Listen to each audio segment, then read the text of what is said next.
ಗುಂಡಿಯನ್ನು ತಪ್ಪಿಸಲು ಹೋಗಿ ಮರಕ್ಕೆ ಡಿಕ್ಕಿ ಹೊಡೆದಿರುವಂತಹ ಘಟನೆ ಒಂದು ಕೊಡಗಿನಲ್ಲಿ ನಡೆದಿದೆ. KSRTC ಬಸ್ ಡಿಕ್ಕಿ ಹೊಡೆದಿರೋದು ಗೊತ್ತಾಗ್ತಾ ಇರುವಂತಹ ವಿಚಾರ.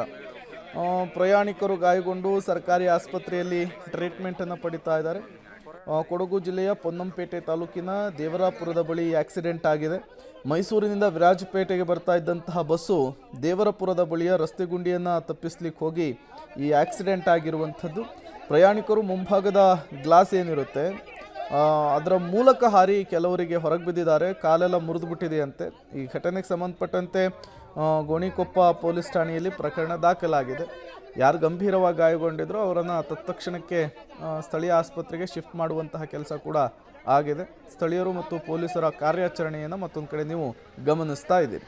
ಅದೇ ಒಂಟೆ ಅಂಗಡಿ ಹತ್ರ ಏನಾಗಿದೆ ಅನ್ನೋದು, ಬಸ್ ಬರ್ತಾ ಇತ್ತು, ವೇಗದಲ್ಲಿತ್ತು.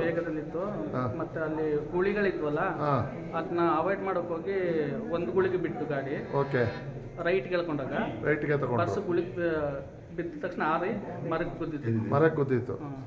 ಅಲ್ಲಿಗೆ ನೀವು ಆರೋಗ್ಬಿಟ್ರಿ. ನಾವು ಆರೋಗ್ಬಿಟ್ಟೆ. ನಾನು ಆರೋದ ಮೇಲೆ ಬಸ್ ಪಲ್ಟಿ ಆಗಿದ್ದು. ಬಸ್ ಪಲ್ಟಿ ಆಯ್ತು. ನೀವು ಆರೋದ್ಮೇಲೆ ಬಸ್ ನೀವು ಮುಂದೆ ಕೂತಿದ್ರಿ. ಫ್ರಂಟ್ ಅಲ್ಲಿ ಡ್ರೈವರ್ ಅಲ್ಲೇ ಇದ್ರ? ಅದಲ್ಲ, ಡ್ರೈವರ್ ಅಲ್ಲೇ ಸಿಕ್ಕಿದ್ರು. ಸ್ಟೀರಿಂಗ್ ಸಿಕ್ಕಾಕೊಂಡ್ರು. ಓಕೆ ಅಣ್ಣ.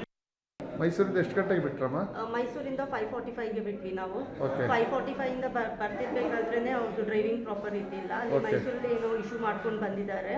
ಸೊ ಮೈಸೂರಿಂದ ಬರ್ತಿರ್ಬೇಕಾದ್ರೇನೆ ಈ ರೀತಿ ರಾಂಗ್ ಸೈಡ್ ಡ್ರೈವಿಂಗ್ಗೆ ಹೋದ್ರು. ಮತ್ತೆ ಸ್ಪೀಡ್ ಹೆಚ್ಚಾಗಿ ಇತ್ತು.